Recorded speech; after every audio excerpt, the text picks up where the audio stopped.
When I was an art student, it was always assumed, or well, not just it was assumed, I assumed, that to be a real artist one had to be working with oil paints, and that while I was still trying to master this impossible technique of oil painting, I would be doing these charcoal drawings, but as a kind of preparation, and they wouldn't really constitute a real work in themselves. And it was only after many years of still waiting to, as it were, leave charcoal drawing that I understood, no, this is a kind of handwriting. It's a way of thinking aloud that is comfortable and familiar, and I must stop worrying about the fact that it's not oil painting. In fact, all the work I do in films would be impossible if it was a different technique.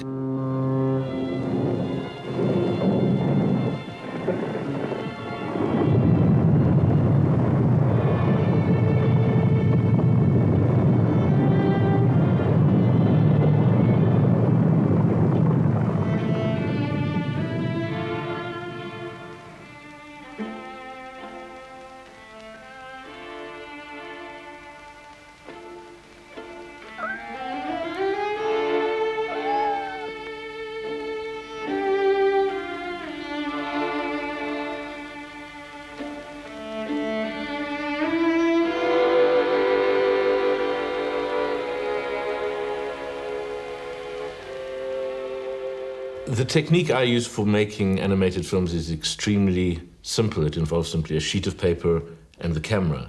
And instead of making thousands of different drawings to make a film the way you would with traditional cell animation, it's a small number of drawings, maybe 20 or 30 drawings in a whole film. But each drawing is altered many times. So that to do a movement, for example, of a hand moving across a piece of paper, instead of doing a separate drawing of the body and hand and filming that and then doing another drawing in the next position, it would be one drawing in which the hand is drawn and filmed and then erased and redrawn in a new position and filmed and redrawn, so that each sheet of paper has built into it the history of the movements of that sequence.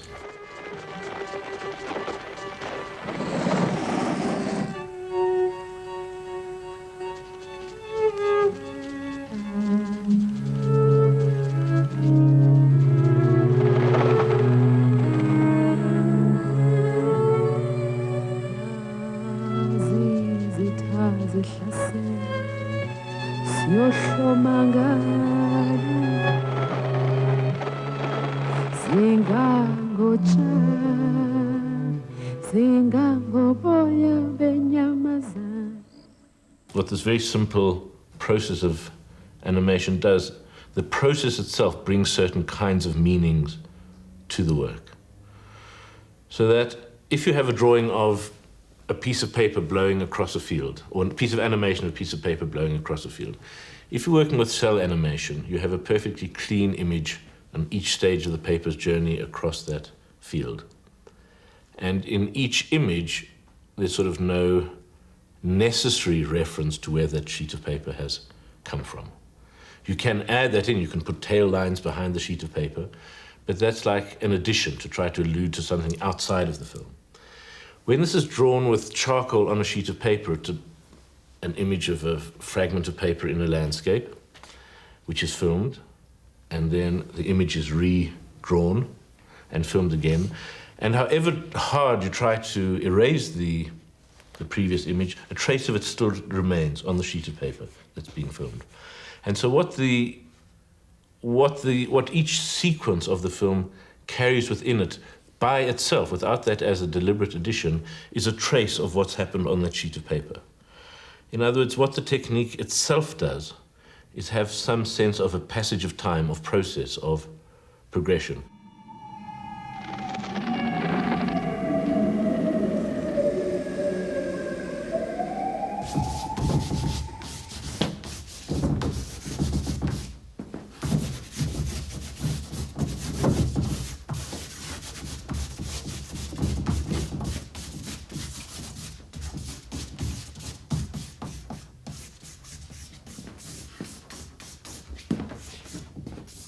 films are all made without scripts or storyboards. So for me it was important to try to construct a film the way one constructs a drawing, where you might have an image or a key element of the drawing in your head when you start, or I do, but it's not as if I know entirely how that drawing is then going to develop or structure itself.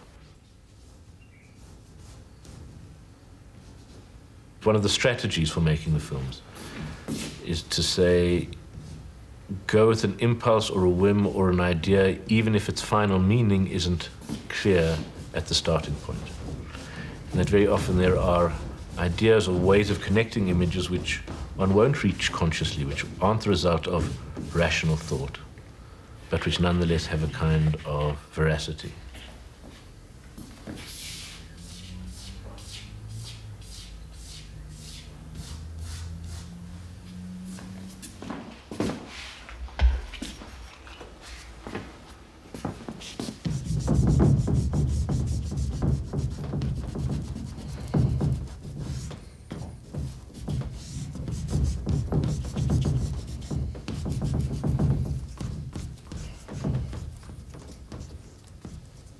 When the process is working at its best, it's in that activity, that physical activity of drawing that sequence, that new ideas throw themselves forward and become integrated into the film. And a lot of these obviously are red herrings, they don't go anywhere.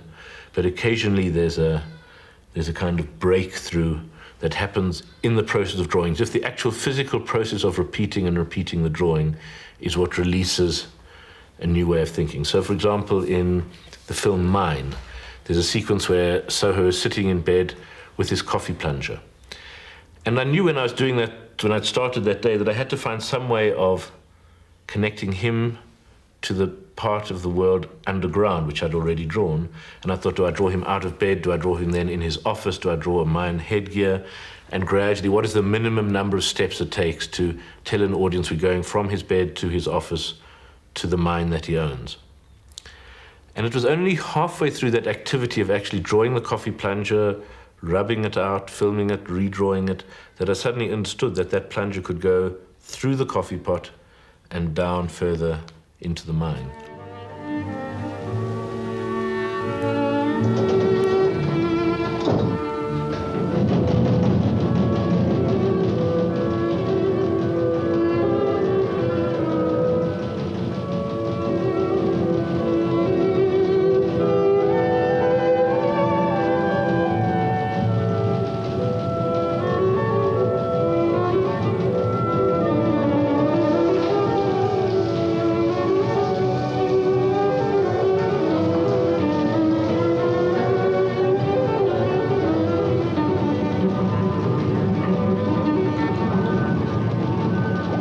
There was certainly something I didn't know in advance. I didn't know it when I started the day's work. I didn't know it when I took the coffee plunger to start drawing it. And then I think, was there unconsciously some part of me that was saying, take the coffee plunger, it's going to be useful, there'll be something you can learn from this.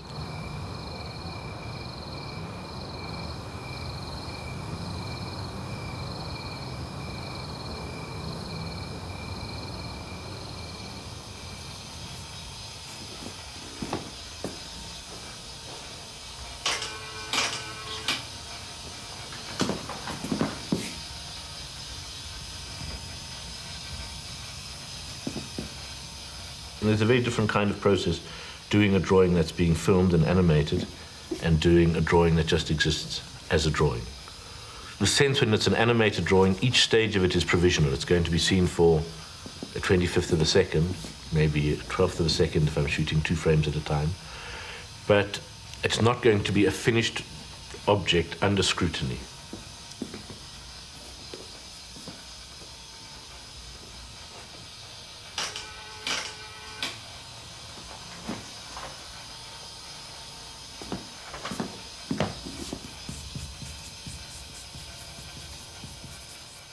The drawings done for filming generally have to be done quickly. Not because they have to have a cursory feel to them, but because the real work starts once they're being animated or being filmed. So there's a sense of working with a kind of rush and urgency. So a lot of the drawing of the heads, for example, of Soho in its different manifestations, if they happen in the first 20 or 30 seconds of drawing, the chances are they're going to be better than if they've been arrived at over 10 or 15, 20 minutes or half an hour. And that's a kind of speed in that drawing that's very difficult to do again if I'm just doing something as a drawing. It has to do with the confidence of saying work really quickly and, if not unconsciously, intuitively through the body, through the movements of an arm.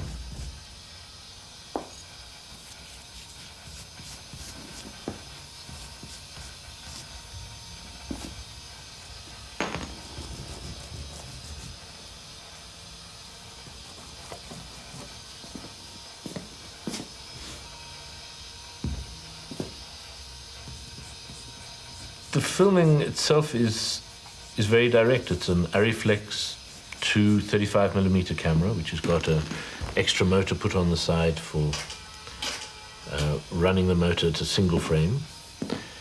And it's a constant walk. It's a walk between the drawing and the camera, and the drawing and the camera that continues through the day.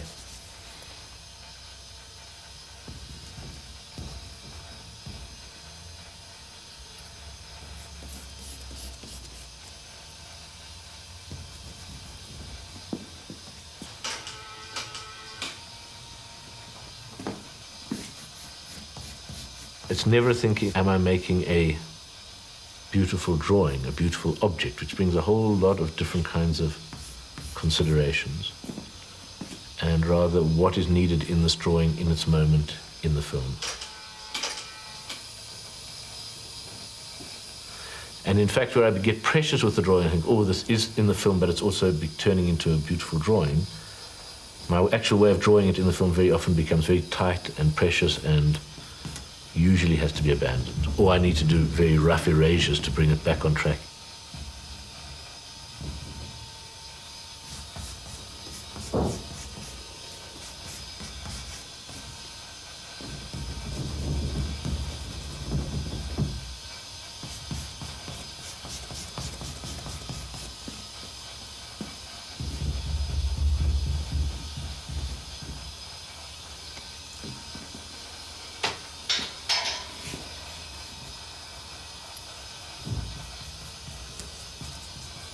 I work generally with a very crude piece of charcoal in the hope that there's something connection between shoulder and hand and the rough piece of charcoal that, even though it's, say, much too crude to be defining an eye, if it is drawn and your hand moves, somehow you'll know where the edges of that rough piece of charcoal are, and it will leave marks on the paper that may not be an accurate description of the actual line of the eye, but nonetheless evoke the eye in some form.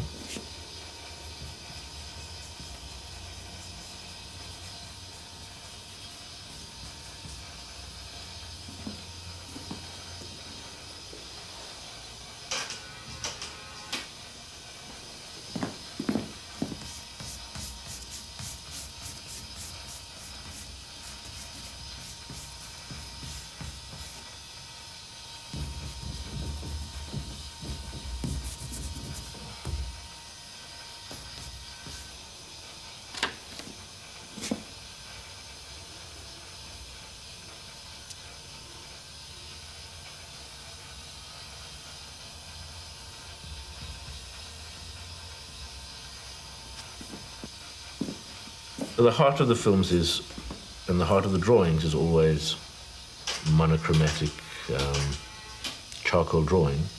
And onto that are sometimes added notes of color. And it's a bit like if you were given an old photograph or an old text of any kind and made your own annotations on top of it.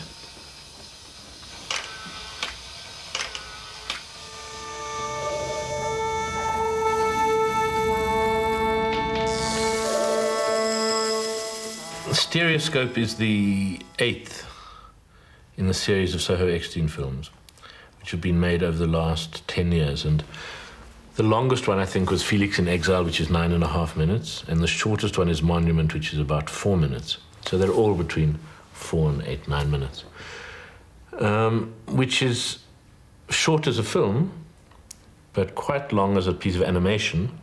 And an average, I mean, I suppose they would usually take between 4 and 6 months to make. Which means that in a good week I would be looking to draw maybe 40 or 50 seconds of material. So each day I'll kind of keep a crazy animation log of how many seconds I've managed to grub out of the charcoal and paper each day, and gradually see them accumulating, just so that I've got some sense of how this process is proceeding. Otherwise there's a sense it can go on for years to finish.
In the first films, like Johannesburg's Second Greatest City, there were two very distinct antagonists. Soho Eckstein, the man in the business suit who owned half of Johannesburg, the businessman, industrialist, and Felix Teitelbaum, his sort of nemesis, always drawn naked, a sort of reflective figure rather than an active figure. And for a long time, for the first 6 or 7 years, those two characters went either together or parallel. Felix always naked, Soho always in his suit. And the man in the suit I'd drawn schematically based on German expressionist drawings of industrialists, early Russian posters. And Felix I'd always sort of used a mirror because I needed a character or needed to have a body to draw. And rather than have a model hanging around the studio for the months of making the film, I just used a mirror. So he ended up very much looking like myself. Which was not to say that it was a self-portrait, but I had to kind of take responsibility for his actions as well. As the years progressed, I gradually understood that these two antagonistic people, in fact, both were pretty close to me. And by now, even when I'm drawing Soho, I'm still kind of using a mirror or photographic references, and it doesn't worry me that in terms of his physical features, he's pretty well indistinguishable from Felix.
There are some artists, and particularly cartoonists, who have an extraordinary ability of understanding what it is to draw human gesture or posture, and without any reference can have someone slouching at a desk, have one sitting upright, find all the different small elements of a drawing that add up to a very different feeling of position. And I always find that I need some kind of a referent to work from. Not that I necessarily have to be reproducing that reference point as accurately as possible, but without it, I get thrown back onto the most banal sort of stereotypes or blindnesses of understanding gesture.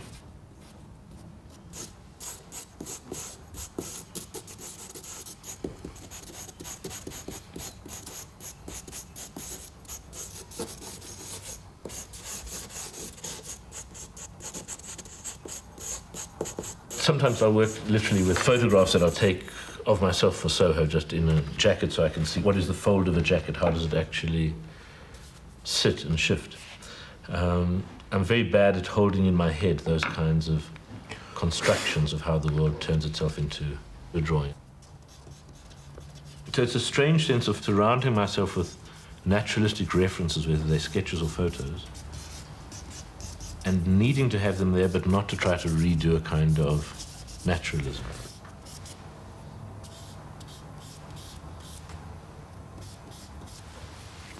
So a sequence of Soho leaning against the wall, I could roughly sketch the geography of a head and neck on that. But there were all sorts of extra folds of flesh and what happened when the neck was pushed up at one angle that were difficult to predict, and which, when they're in the drawing, are part of what makes one give the drawing the time of day.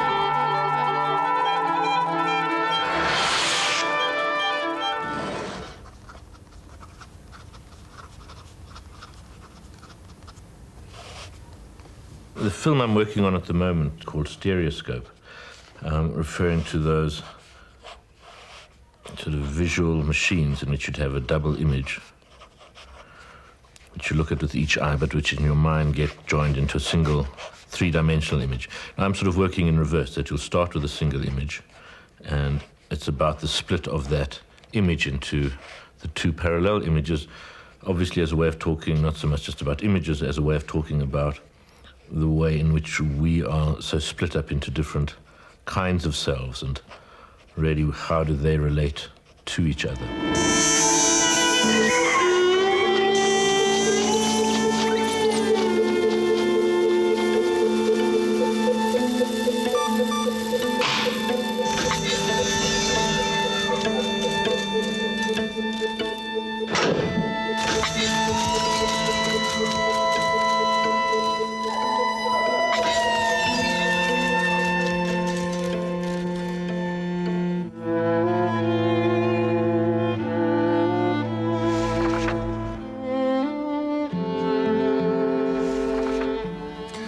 So that was the starting point of the film, and its broad trajectory, which is where the real work of the film is in going from him single at the beginning to being split, to the one room being denuded and the other overflow, and to some kind of cost accounting of this at the end. What is the cost? What does it cost to split oneself in this way?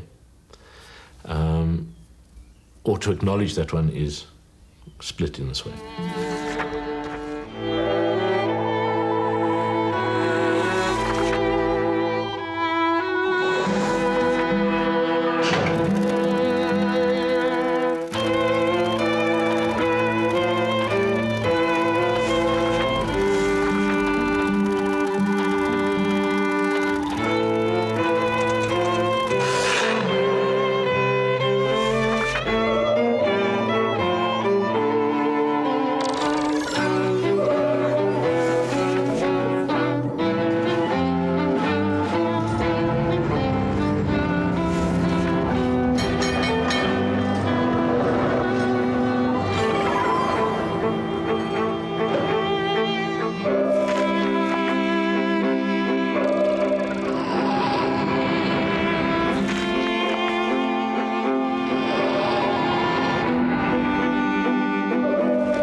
When I started on this project, it was simply called New Film. I knew I wanted to work on a new film, and I had a sense that I knew there were going to be trams in it and black cats. And part of that was I'd been reading a lot and thinking a lot about Mayakovsky, and there's a wonderful section in his Mayakovsky, A Tragedy, the short play he wrote in, I think, 1915, where he says, let's electrify the city using black cats. Stroke black cats, gather the static electricity, and we'll drive the trams. And it was, for me, an emblematic way, not that the specifics of it were so remarkable, but that way of going from ridiculous image to expanding it citywide to bringing it back down. That kind of flexibility of playing with images and language was a start for me. When I started the film at quite an early stage, I decided we were going to have lines of communication that were both power lines from the beginning of the film, from Mayakovsky, as a way of getting into his room. So we had an outside world. And early drawings included the power station, but also a telephone exchange, which would be the hub of all these lines. And I played for a while with the idea of Soho and someone inside the telephone exchange being the points of contact on each side of the split world. And then I thought, well, let us follow each of these different lines of contact to the rooms or the houses. So there were drawings of a room with lovers, a room of a person by themselves, a room of businessmen at a meeting, and one image of a sort of assassination in a room.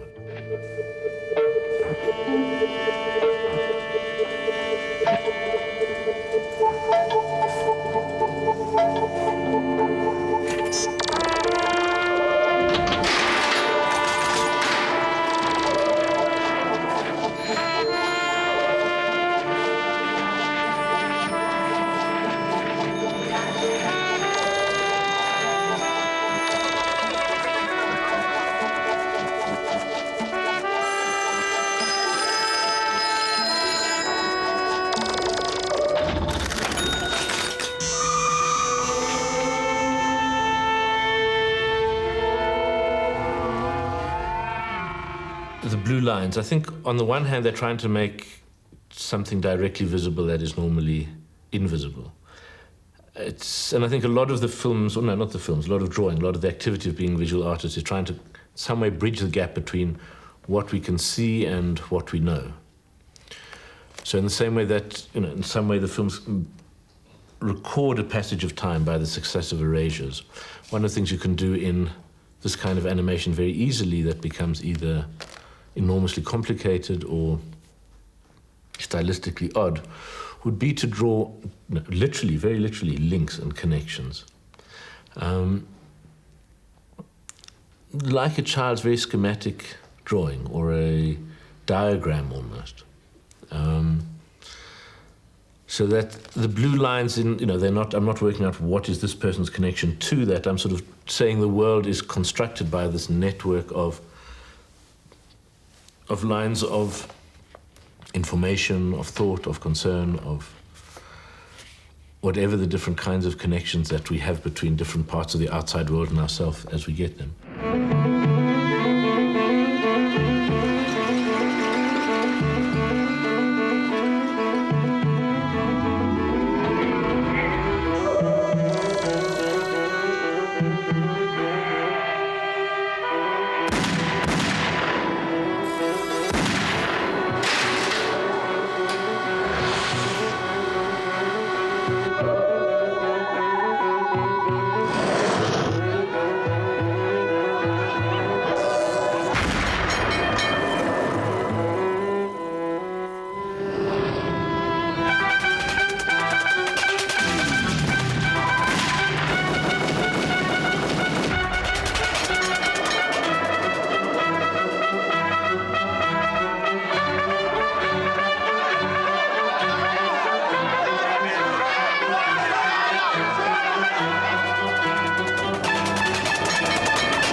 It became clear that images of a city in chaos were going to be a necessary external view of that internal split I was talking about.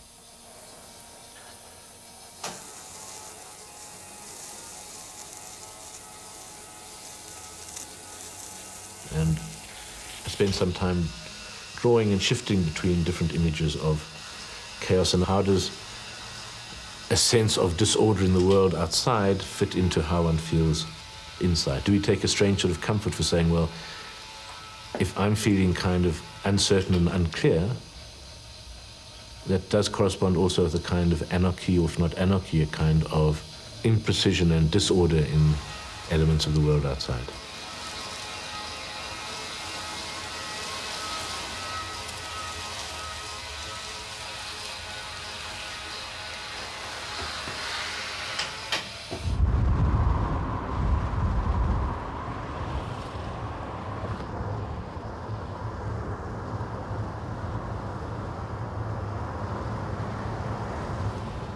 Johannesburg is one of the few cities in the world that has almost no geographical reason for its existence. There is no river, there is no mountain, there is no lake. The reason for its existence is hidden. It sort of has a geographical raison d'etre, which is tons of gold in strata 2 miles below the surface. So there is something within the city itself of having to construct the landscape around itself, having to construct the leafy suburbs, a kind of garden, which was certainly not here when the city began, and having its very heart hidden.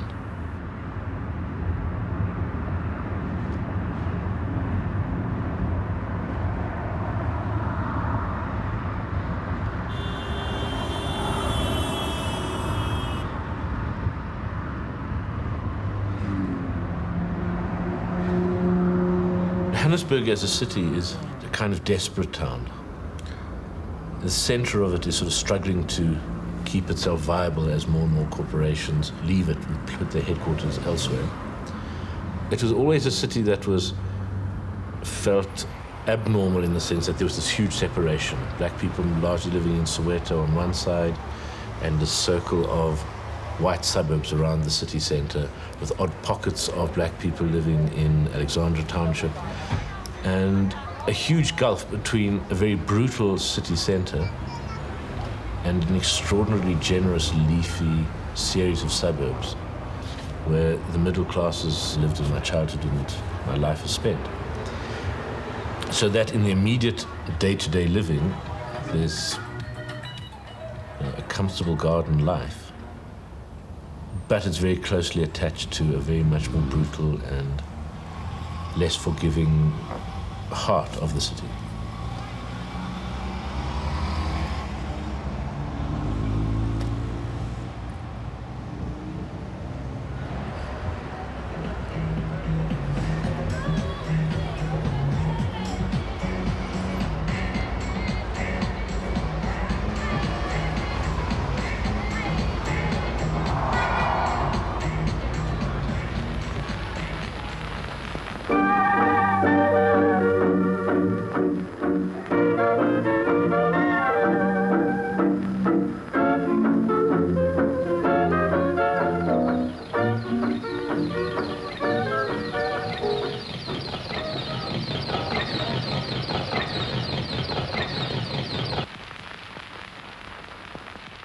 I suppose till I was about 38, there was a national party in power in South Africa. And so the conditions of apartheid were on the one hand the naturalized conditions, what I'd always experienced in terms of living in South Africa. But also from a very early age I was aware that it was a very unnatural place to be living in. I'm sure this was helped by the fact of my parents both being lawyers and both being very much involved with political trials and cases, particularly my father, from the late 1950s onwards.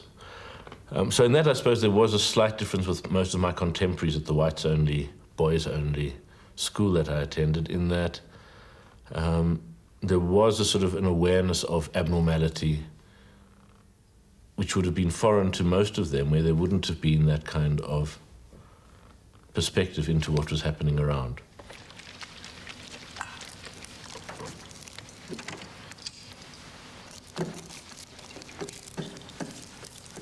I see that prices are rising. What uprising? Today everything cost an arm and a leg. I had nothing to do with it. Pa? Pass me the salt. Who said it was assault?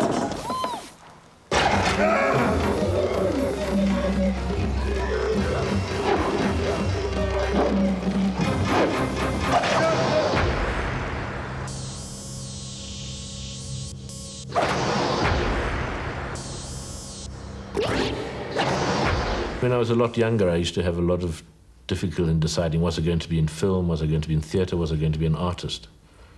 And there's quite a lot of pressure also to say, stop being a dilettante, you have to do one. To do it properly, you can't try to do all three.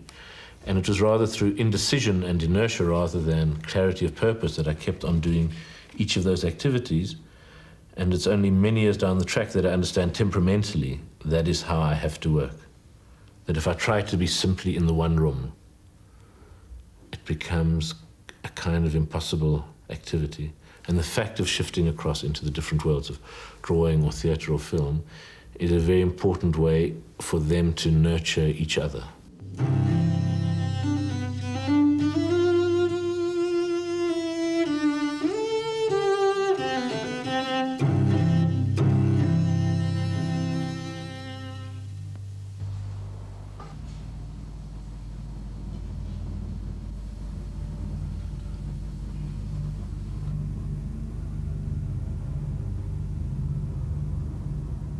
For many years now, I've been working with the Handspring Puppet Company, making pieces of theatre that use the puppets that come from their company and animation that I would draw.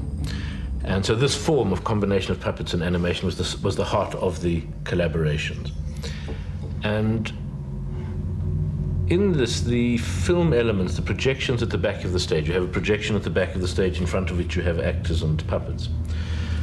Function sometimes simply as scenery, in other words, a drawing of a landscape or a drawing of a room where that scene is set, but more often functions as a different kind of chorus to the drama on stage.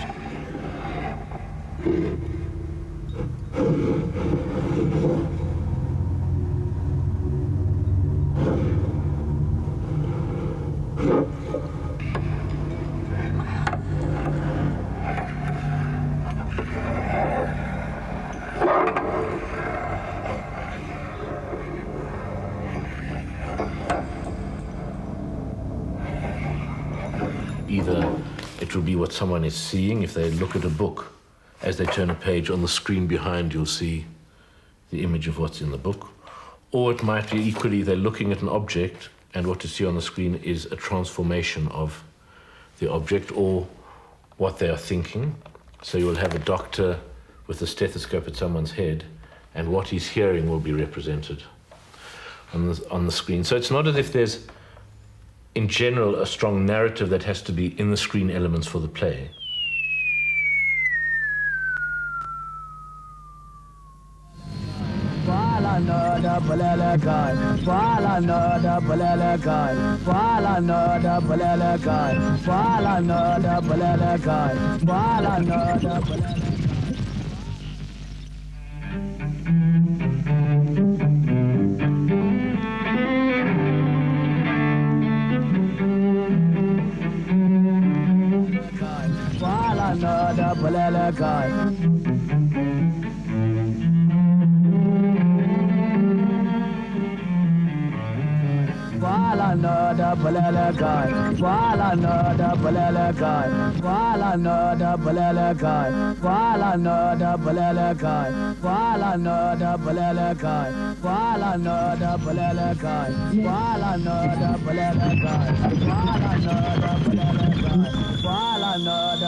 The films that I make to be shown as films, the burden of the narration has to come through the film as well. Has to be, and there are pieces like the video piece Ubu Tells the Truth, which came out of the theatre production, Ubu and the Truth Commission, that is a self-standing video piece. And it's like the drawings, it contains a lot of material that would never have been arrived at if I'd simply been thinking of film and hadn't been thinking of the broader theatre piece.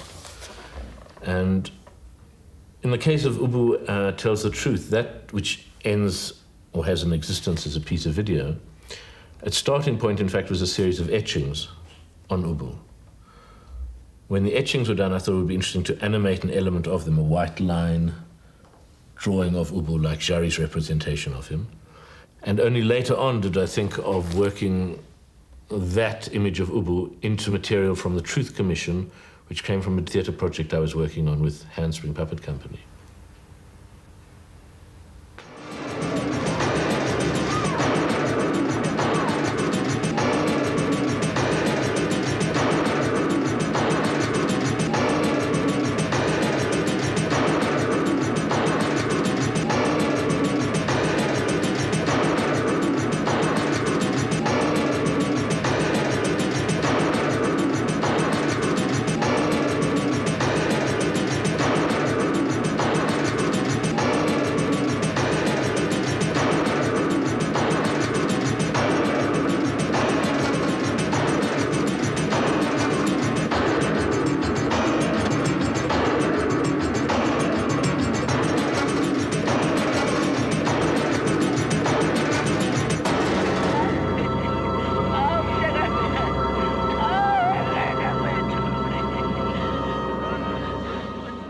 it wasn't so much that my pictures were trying to confront the politics of South Africa head on at all, but certainly the element of the world that is constituted by political conflict and the violence in its wake was part of the vocabulary that came into the drawings and later into the films.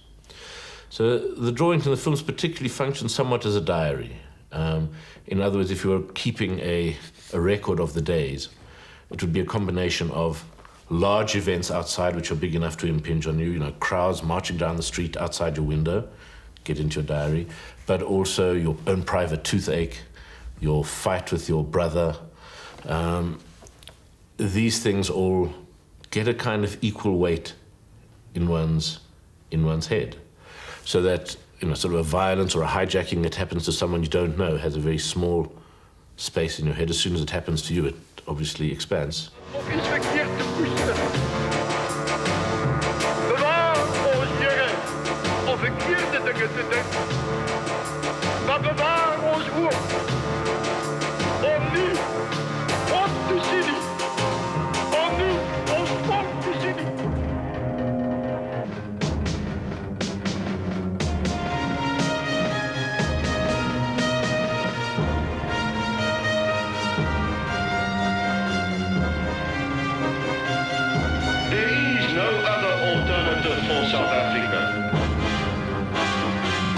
For me, always the interesting thing about white guilt, being white in South Africa, is how short-lived, how intermittent, and how small it is against the volume of deeds that have been done.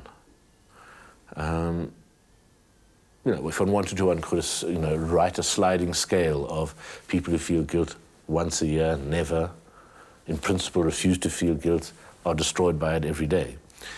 But for me, I think the process that I would try to isolate, which certainly History of the Main Complaint was trying to look at, are moments, and it's not only talking about a political guilt, it could also be about personal responsibilities or for acts done or not done, in which there's a kind of surface of going through the world in which we have to live.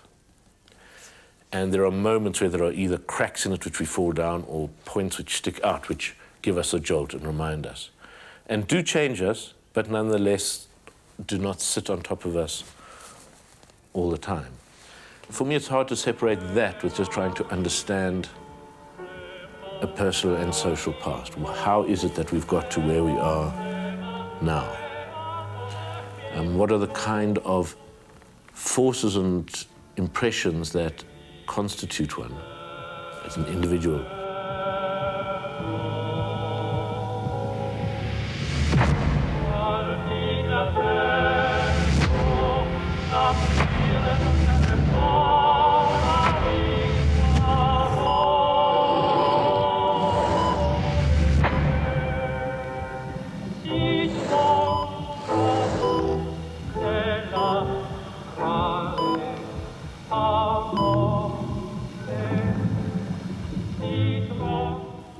And that has as one of its elements questions of responsibility, of guilt. Is one responsible for an action which you stood next to but did not do yourself? If you're driving in a motor car and someone runs in front and is killed, you're responsible for that death. Are you guilty of it?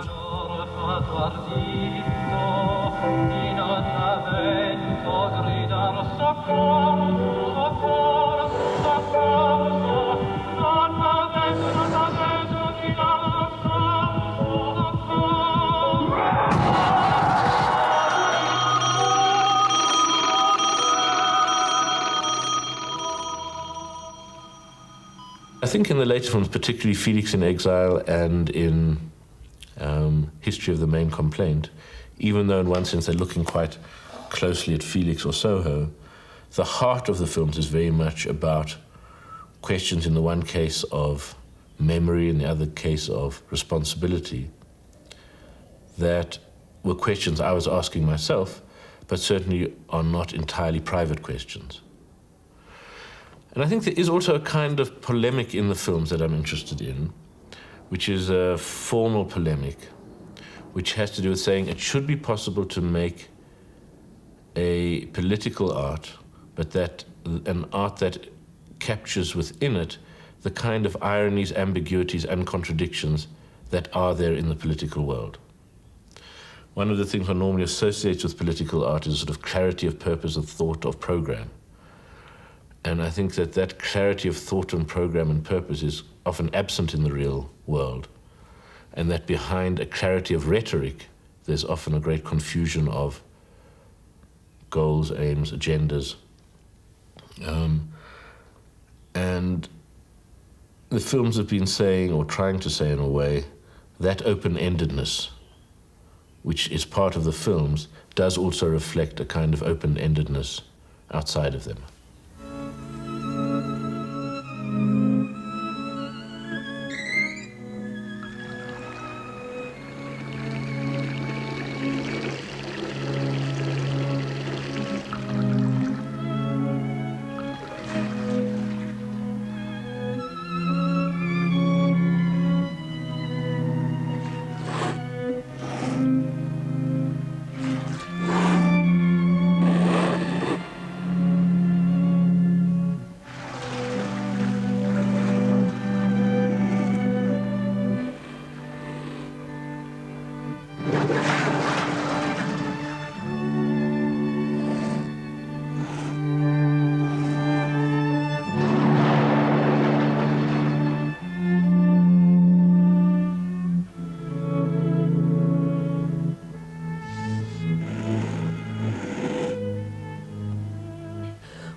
Sizwe, yeah, yeah, yeah.